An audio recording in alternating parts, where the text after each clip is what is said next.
But if there is a God who exists, who loves human beings and has created them in his image and endowed them with intrinsic moral value and unalienable rights.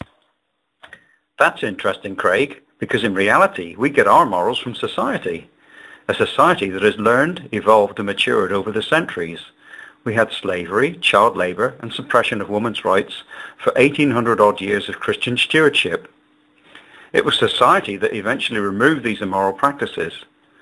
No God whatsoever was needed to make these moral advancements, and hence no God needs to be invented to account for any of our morals. However, let's play God's advocate and accept Craig's assertion that our morals originate from a God in whose image we are made, which incidentally means God has arms, feet, a penis, and possibly even piles.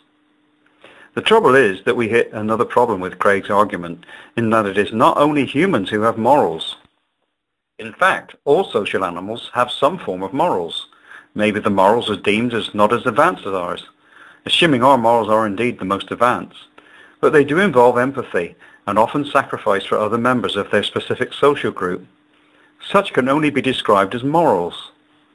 For example, the wolf pack has a definite pecking order, but the alpha couple will look after the needs of lesser members, who will in turn look after the offspring of the alpha couple when they're off hunting. With chimpanzees and baboons, if a mother dies, then others will adopt the orphan. Of course, it could be argued that chimps can kill other chimps, but that's only from those of another group who invade their territory. How human is that? What is more amazing are the two famous instances at separate zoos where a young child had fallen into the gorilla enclosure, only for a senior gorilla to cuddle and protect that child from the more boisterous youthful elements in the group. So, Craig, if our morals can only come from a divine being in whose image we are made, then where do animals get their morals from?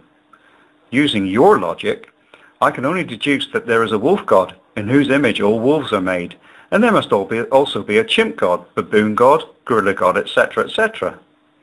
Doesn't really stand up, does it, you silly Billy Craig? But if there is a God who exists, who loves human beings and has created them in his image,